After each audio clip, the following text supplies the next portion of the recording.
everyone, welcome to Open. I'm Rhina Valentin, your host of Café con Leche for the next hour, encouraging you to get social with us online during these social distancing times. Tweet us and follow us on Instagram at BronxNet TV and like us on Facebook at Open BronxNet Television. And of course, while you're there, you can follow me on Twitter, FB, Instagram, Insta Stories, and LinkedIn at Rhina Valentin.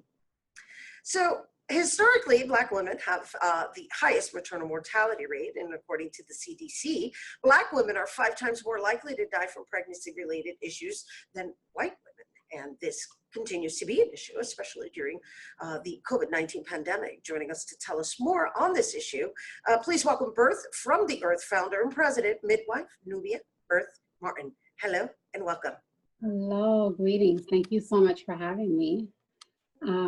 Yeah, this is a very, very crucial topic to talk about, especially because the pandemic only seems to amplify the disparities that were already in place. So we saw overnight people who were already maybe getting substandard care were getting even less attention to their immediate needs during pregnancy and childbirth, unfortunately. Yeah, it is unfortunate, and it's lovely that we're even going to engage in this conversation, because I recall when I was pregnant, I wanted a doula, and I always had this feeling, or I always felt as if though having a doula and a midwife was a luxury, right? And so I understand, if we could just explain to everybody what the difference between a doula and midwife is, and also how the insurance companies even assist with this service, because personally I feel that it's something that each woman, every woman should be offered as a service. Yeah. So let's first share with our viewers the difference between a doula and a midwife. Sure, yeah. So a doula is somebody who's going to provide support during the pregnancy, the birth, and sometimes immediately postpartum in terms of education, sometimes advocacy, comfort measures. And when you have a doula present, it's shown to reduce the risk of having a C-section birth by up to 50%. And it's also shown to improve the overall birth experience and lower a mother's desire for pain medication, which is also important, especially when we're talking about natural or physiologic birth. But the doula does not have a medical background.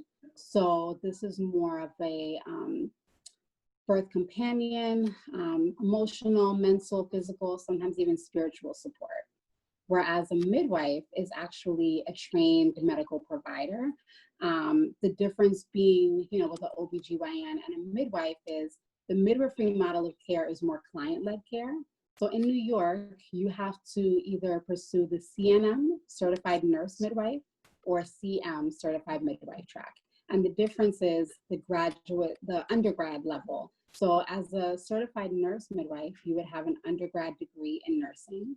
And as a CM, you would have an undergrad degree in any other discipline. But the graduate level midwifery school education is the same for both CMs and CNMs. So I, for example, have an undergrad degree in sociology and a master's degree in midwifery. So I am under the CM credential.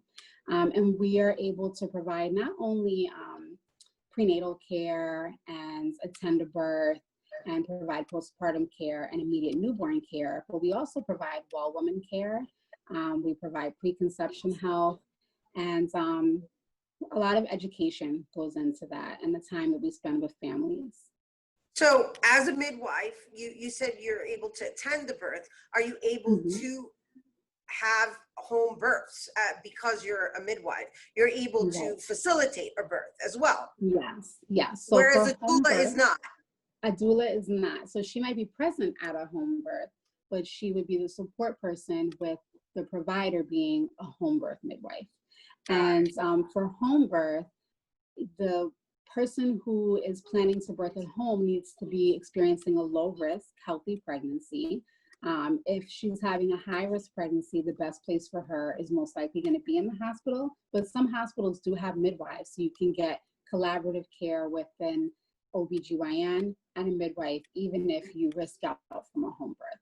But home birth is actually the safer option if you are having a low risk pregnancy.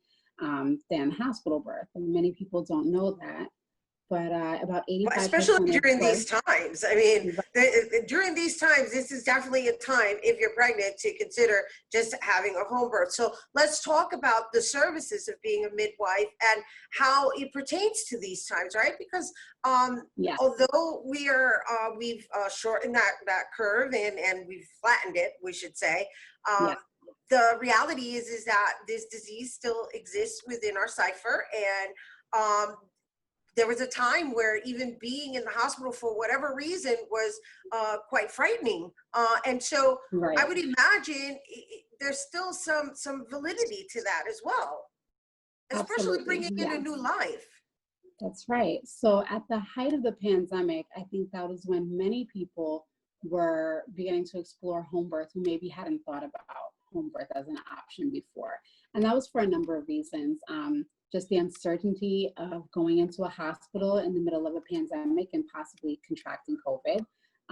The idea that at the beginning, you couldn't have a doula or maybe even your significant other be present for the birth.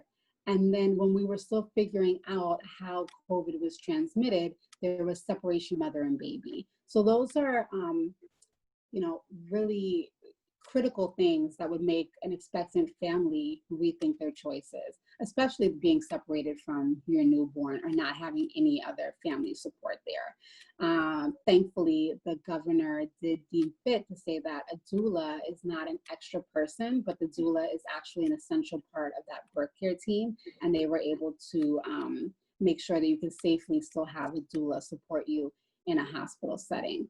But we saw a huge uptick in people looking into home birth. And, the responsible thing that we had to do was, of course, get their prenatal records to make sure that they're having a healthy pregnancy, there are no underlying risk factors, to ensure that they were a good candidate for home birth. And we had some amazingly beautiful pandemic home births. So again, that's wonderful, and congratulations. I'm sure that must have felt like a really great accomplishment in spite of our circumstances. So Yeah. blessings to you for bringing in new life. Thank you. Or well, just for catching new life. I mean, the Right, right. the mother. Yes, right, Right. right. Well, Yeah. assisting with that process, right? Yeah. Because that's what you Yeah.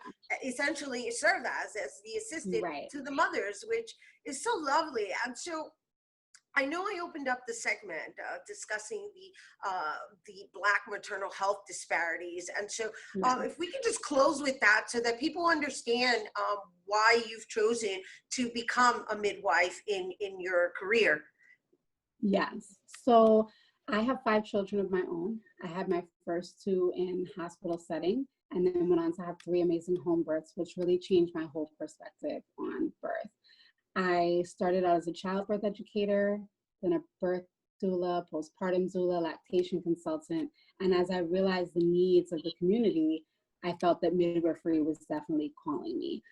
That is what prompted me to start Birth from the Earth back in 2008. Turned it into a nonprofit last year so that I could write grants to close the gaps and disparities. So what we hear overall from Black women is that they're not being listened to.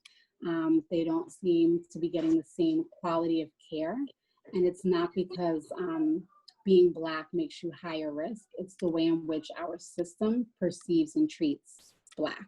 And, we could go way back into history and explain our history here and how we've got to this point. It's not a big jump.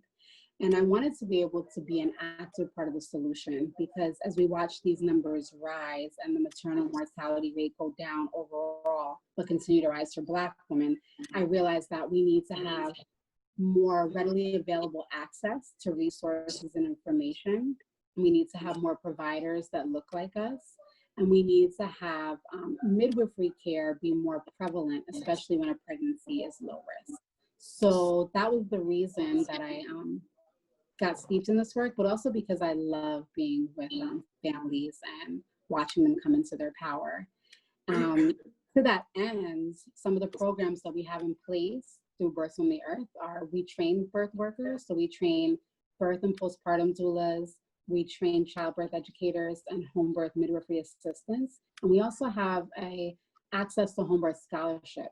because well, I know you asked the question about the insurance and how does that cover or not cover. So doulas, because they're not medical providers, are typically not covered by insurance.